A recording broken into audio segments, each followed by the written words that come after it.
हिंदुस्तान की बेटियों के लिए, उनकी सुरक्षा के लिए, उनके इंसाफ के लिए न्यूज 24 की बड़ी मुहिम लगातार जारी है। और इस बीच इस वक्त की सबसे बड़ी खबर आपकी टीवी स्क्रीन पर, हाथरस केस में इस वक्त का सबसे बड़ा खुलासा हम करने जा रहे हैं।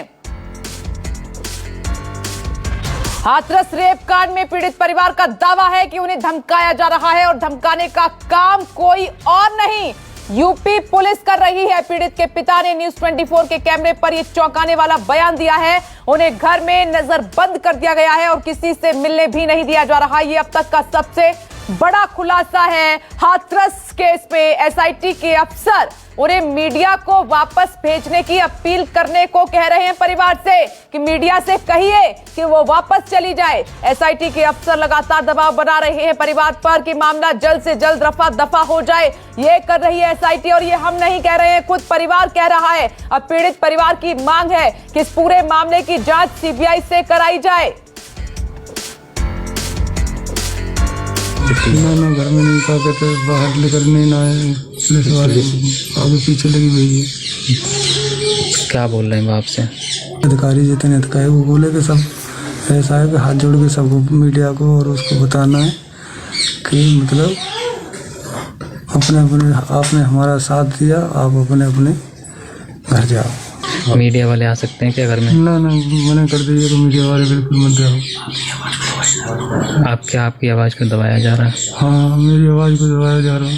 जो जांच कमेटी इन्होंने बिठाई है, इससे खुश हैं क्या? जांच कमेटी सुप्रीम कोर्ट के जज के द्वारा कहा गया तो मेरी सीबीआई जांच होनी चाहिए। तो पीड़ित पिता को आपने सुना, पीड़ित पिता की मांग है कि सीबीआई से जांच कराई जाए क्योंकि एसआईटी को जो जिम्मा दिया गया है, एसआईटी उनको धमका रही है, डरा रही है, बाहर निकलने नहीं दिया जा रहा है। अब तक का सबसे बड़ा खुलासा है हाथरस कांड पर। न्यूज 24 सबसे बड़ी जानकारी आप तक पहुंचा रहा है कि क्या परिवार पर बीत रही है। अब सवाल यह उठता है कि जिन पुलिस वालों पर बेटी को इंसाफ दिलाने का जिम्मा था, वो ही अगर परिवार को धमकाकर मामले को रफा दफा करने या दबाने की कोशिश करेंगे तो इंसाफ कैसे मिलेगा, यह बड़ा सवाल है। और देख रहे हैं टीवी स्क्रीन पर ग्राउंड जीरो पर न्यूज 24 की टीम तैनात है और मेहमान भी मेरे साथ जुड़ गए हैं। तायरा हसन सामाजिक कार्यकर्ता हैं, जयंती दत्ता मनोवैज्ञानिक मेरे साथ मौजूद हैं और साथ ही राहुल प्रकाश हाथरस से लगातार दिन रात वहां पर काम कर रहे हैं इस खबर पर। मानस श्रीवास्तव लखनऊ से मेरे साथ जुड़ गए हैं, रमन कुमार मेरे साथ मौजूद हैं और सीधे राहुल, बिना देरी किए आपके पास मैं आऊंगी, लेकिन ये अब तक का सबसे बड़ा खुलासा एक बार फिर से दर्शकों को सुनना चाहिए कि परिवार की तरफ से क्या डर जो है जग जाहिर किया गया है एसआईटी को लेकर। सुनिए। आप बाहर आ जा सकते हैं, कैसी क्या परिस्थिति है? ना घर में नहीं कहा कहते, बाहर लेकर नहीं ना आए, पुलिस वाले आगे पीछे लगी हुई है। क्या बोल रहे हैं बाप से? अधिकारी जितने अधिकारी वो बोले कि सब ऐसा है कि हाथ जोड़ के सबको मीडिया को और उसको बताना है कि मतलब अपने अपने आपने हमारा साथ दिया, आप अपने अपने घर जाओ। मीडिया वाले आ सकते हैं क्या घर में? ना मना कर दीजिए कि मीडिया वाले बिल्कुल मत जाओ। आपकी आवाज को दबाया जा रहा है? हाँ, मेरी आवाज को दबाया जा रहा है। जो जांच कमेटी इन्होंने बिठाई है, इससे खुश हैं क्या? जांच कमेटी सुप्रीम कोर्ट के जज के द्वारा कहा गया तो मेरी सीबीआई जांच होनी चाहिए। पीड़ित पिता को आप सुन रहे थे, ये न्यूज 24 नहीं कह रहा है, वहां पर हमारी टीम तैनात है। परिवार का डर किस स्तर पर है बना हुआ है वो हम आपको दिखा रहे हैं। राहुल प्रकाश, सीधे आपके पास आ रही हूं, आपने बातचीत की है, सारे घटनाक्रम को आप कवर कर रहे हैं। एक पिता को डर लग रहा है, बाहर नहीं निकलने दिया जा रहा और उनसे कहा जा रहा है कि मीडिया को बोलिए कि दूर चले जाएं एसआईटी पर ये बड़े आरोप। क्या यही है सच्चाई?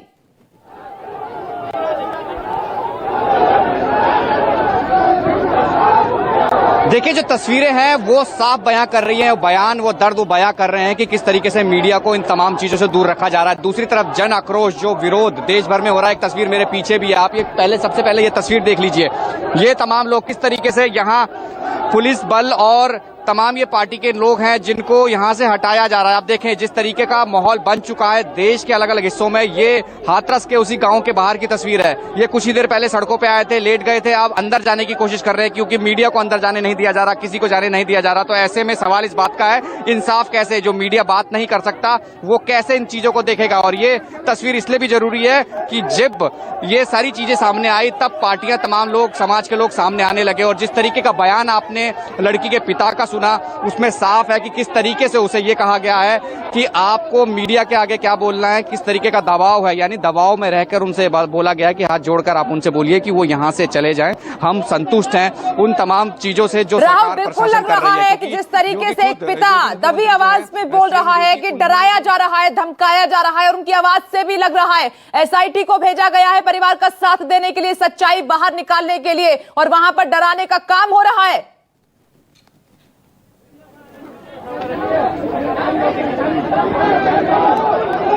बिल्कुल, देखिए जिस तरीके की अब तक की पूरी सीक्वेंस ऑफ इवेंट को हम समझने की कोशिश कर रहे हैं, जो हम पहले दिन से चीजें जानने की कोशिश कर रहे हैं कि वो तमाम चीजें बदलती हुई परिस्थितियां किस तरीके से बदलने की कोशिश है, क्योंकि अभी हम जो तस्वीरें देख रहे हैं परिवार से एसआईटी की टीम से पूछताछ की है, भाइयों से बातचीत हुई है। सुबह एक वाकया घटा है जो परिवार के लोगों से बातचीत के दौरान पता लगा कि जब पिता से एसआईटी वाले बात कर रहे थे उस दौरान वो रोने लगे, रोने के बाद एकदम से वो बेहोश हो गए, यानी वो उस पीड़ा से गुजर रहे हैं और उस पीड़ा को बार बार पूछा जा रहा है कि आपको तमाम जो अब तक जांच है उसमें क्या लगा है, तमाम वो सवाल पूछे गए हैं। तो ऐसे में अगर एक परिवार से, उस पीड़ित परिवार से जिसके साथ हुआ है, अगर इन तमाम सवालों को पूछा जाता है, कुरेदा जाता है और उसके बाद ये कहा जाता है कि आपको क्या करना है क्या नहीं करना है, तो जाहिर सी बात है कहीं ना कहीं उन मामलों को ये एक दरकिनार करने की कोशिश की जा रही है, यानी मीडिया को भी अलग रखा जा रहा है, उस पहलुओं को अलग रखने की कोशिश की जा रही है। एसआईटी की टीम का ये कहना है कि सवाल जवाब किए जा रहे हैं परिवार से, या फिर उनको डराया धमकाया जा रहा है कि मीडिया को बोलिए कि मीडिया दूर रहे, बोलिए कि आगे मीडिया ना बढ़े, ये कहा जा रहा है कि आप बाहर मत जाइए, किसी से बात मत कीजिए। क्या एसआईटी इस तरीके से मदद कर रही है? शुरुआत से लेकर अब तक पुलिस लगातार परिवार पर दबाव बनाने की कोशिश कर रही है और अब भी यही हो रहा है।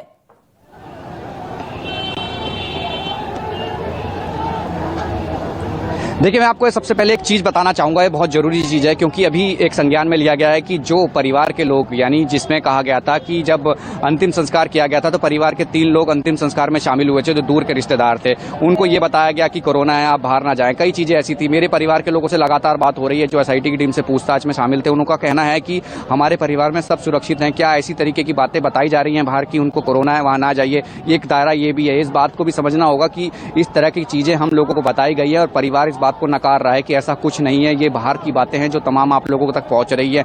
दूसरी बात, धारा 144 की बात हो रही है हाथरस में, पूरे हाथरस में कारण क्या है? लॉ एंड ऑर्डर को। दूसरी तरफ मीडिया को इसलिए दूर रखा जा रहा है कि एसआईटी जांच कर रही है, लेकिन जो वीडियो सामने आया आप उस चीज को समझने की कोशिश कीजिए कि उस वीडियो में पिता क्या कहना चाहता है, वो अपनी पीड़ा को बताना चाहता है, और जो चीज हम कवर कर रहे हैं, जो चीज सच्चाई हम दिखाना चाहते हैं, वो शायद ये लाइन एक बार फिर से मैं दर्शकों को बता देती हूँ कि पीड़ित पिता ने क्या कहा है। पीड़ित पिता ने कहा है कि मिलने नहीं दिया जा रहा है, किसी से बाहर नहीं जाने दिया जा रहा है। पिता परिवार पर पुलिस लगातार दबाव बना रही है, एसआईटी दबाव बनाने की कोशिश कर रही है, परिवार को डर लग रहा है, सीबीआई की जांच, सीबीआई की मांग, इसीलिए परिवार उठा रहा है, एसआईटी मामले की जांच कर रही है। लेकिन आप देखिए कि कहा जा रहा है परिवार से कि मीडिया को बोलिए कि दूर रहें, ये परिवार का डर है जो कैमरे पर सामने निकलकर आया है। न्यूज 24 की ये सबसे बड़ी जानकारी आपके सामने है। हमारी बड़ी मुहिम लगातार जारी है। सीधे मानस में आपके पास आ रही हूं, राहुल भी लगातार बने हुए हैं। मानस, यहां पर हाथरस में तो परिवार को डराया धमकाया जा रहा है, क्या ऐसे इंसाफ मिलेगा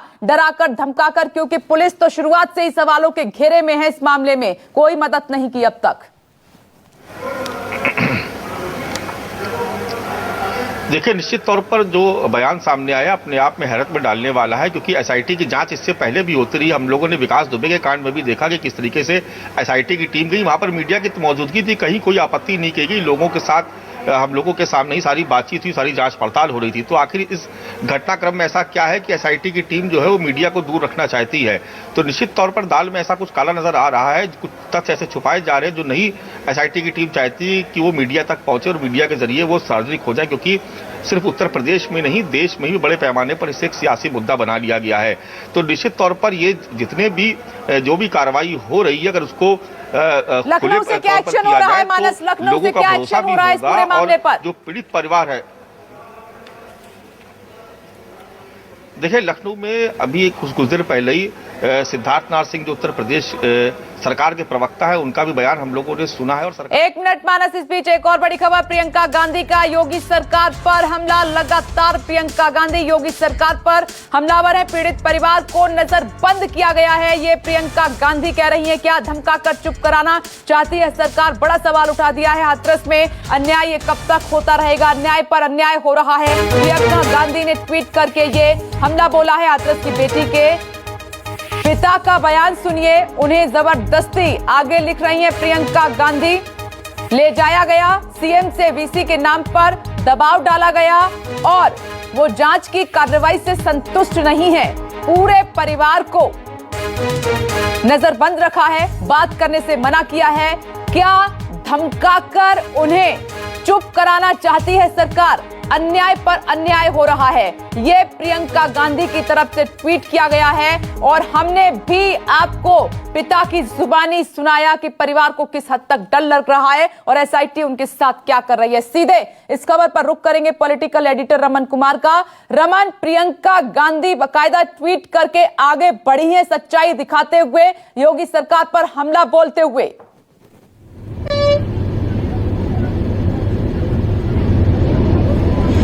देखिए विपनेश, हाथरस प्रशासन और पुलिस का असंवेदनशील रवैया लगातार सामने आता रहा है।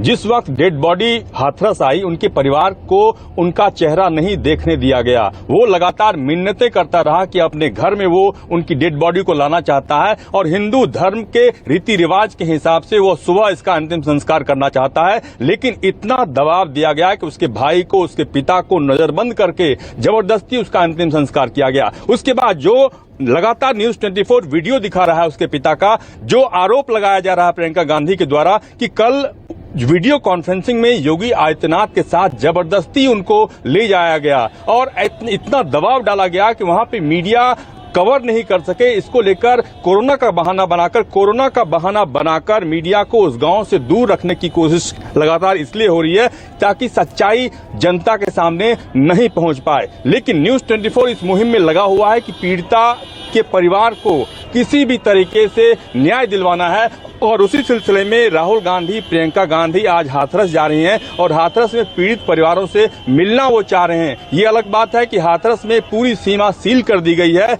और लगातार काफिले के साथ साथ राहुल गांधी, प्रियंका गांधी काफिले के साथ साथ उत्तर प्रदेश पुलिस की कई टीम साथ साथ जा रही है। इसीलिए ऐसी जानकारी भी मिली है कि कहीं न कहीं लखनऊ से लगातार संपर्क में है और जो उन्हें निर्देश मिलेगा उस निर्देश के बाद राहुल गांधी और प्रियंका गांधी के काफिले को रोका भी जा सकता है। पुलिस तो लोगों की मदद करने के लिए होती है, उनको परेशान करने के लिए नहीं होती है। एक बात फिर से मैं कहूंगी, वो पिता का बयान सुनाइए, उसके बाद चर्चा को मैं शुरू करूंगी। सुनिए एक पीड़ित पिता ने कैसे अपने डर को बताया है, सुनिए एक बार फिर से।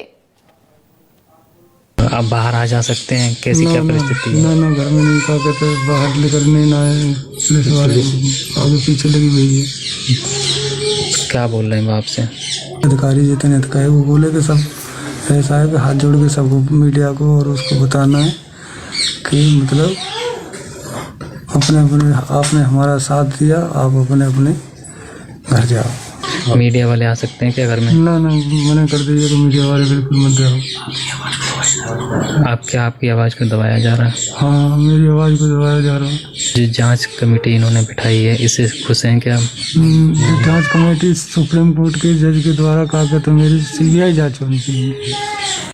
रिपोर्टर के सवाल और पीड़ित पिता के जवाब, डराया जा रहा है, धमकाया जा रहा है, बाहर निकलने नहीं दिया जा रहा है, सीबीआई जांच की मांग कर रहे हैं, एसआईटी से डर लग रहा है, जान का भी खतरा है। इस तरीके की बातें पीड़ित पिता कह रहा है, जब उम्मीद उन्हें राहत की है कि पुलिस उनका पूरा साथ देगी, लेकिन सच्चाई क्या है वो आपके सामने।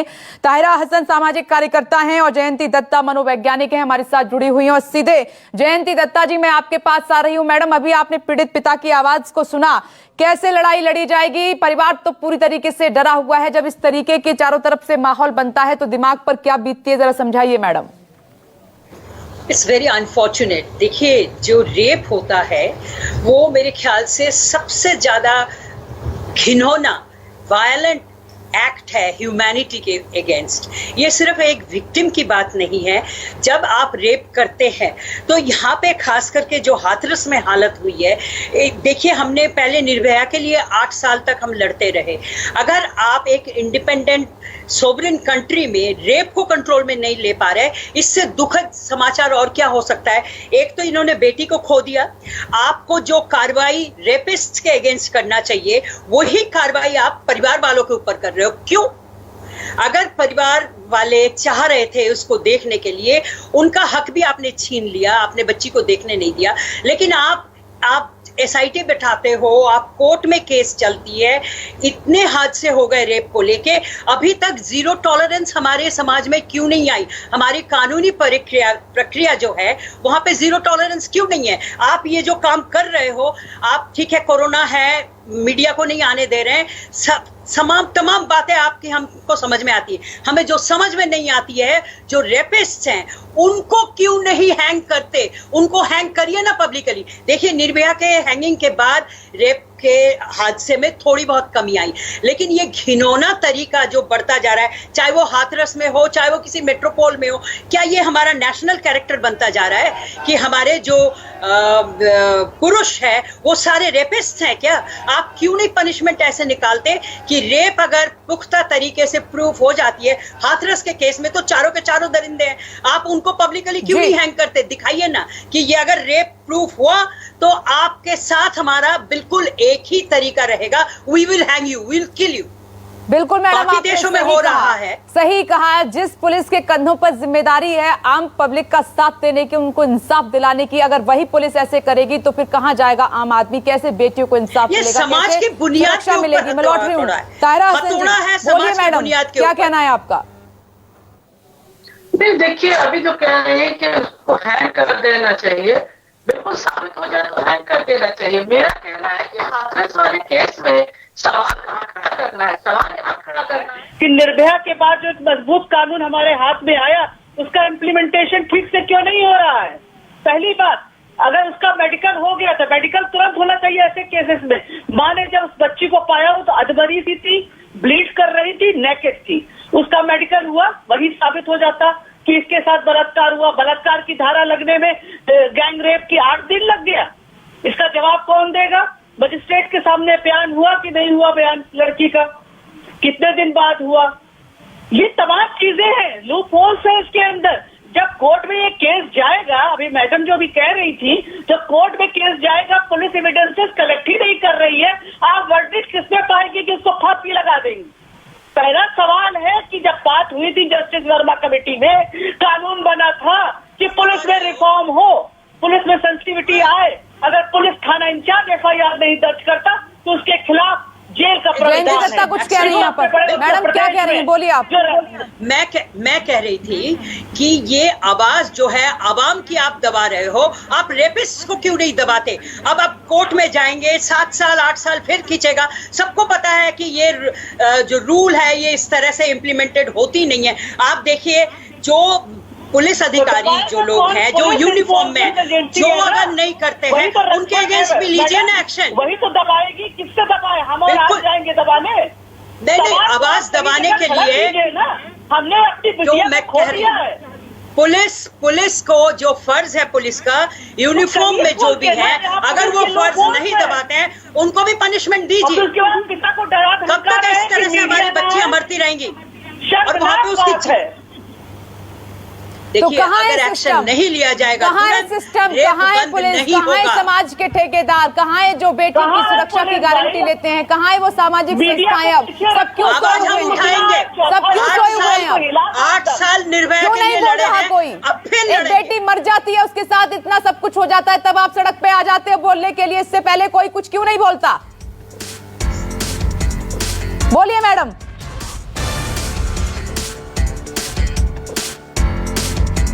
कानून का डर क्यों नहीं है? जीरो टॉलरेंस की बात करके आई थी, महिला के सम्मान में आई थी। रेप नहीं है मिडिल ईस्ट में। आप यहाँ पे 5 साल की बच्ची को नहीं छोड़ते, एजुकेटेड लेडीज को नहीं छोड़ते। हाथरस तो हाथरस, मेट्रोपोल्स में भी यह हाल है। क्यों? क्योंकि हमारी जो कानूनी प्रक्रिया है वो इतना लेन देन हो जाता है, इतना खिंचता है, सब आराम से। आप बताइए ना, ये 4 रेपिस्ट कहाँ हैं? इनको क्यों नहीं आप लाते? SIT देखिए, टाइम कितना, वक्त कितना खराब होता है, सारी मशीनरी का वक्त खराब होता है, आवाम परेशान हो जाती है। आप क्यों नहीं पनिशमेंट देते? जीरो टॉलरेंस क्यों नहीं है? जीरो टॉलरेंस क्यों नहीं है? जाना होगा मैडम, मैं लौट रही हूँ। हाथरस जाना होगा, हाथरस में राहुल प्रकाश लगातार मौजूद हैं। राहुल, बताइए क्या चल रहा है, क्योंकि हम देख रहे हैं देश भर में अब आक्रोश है, तमाम जो राजनीतिक पार्टियां हैं वो भी जमीन पर आ गई हैं, सियासी रोटियां भी सेकी जा रही हैं इस पूरे मामले पर। हाथरस में क्या हो रहा है, क्योंकि अब से थोड़ी देर में राहुल गांधी, प्रियंका गांधी भी पहुंच रहे हैं।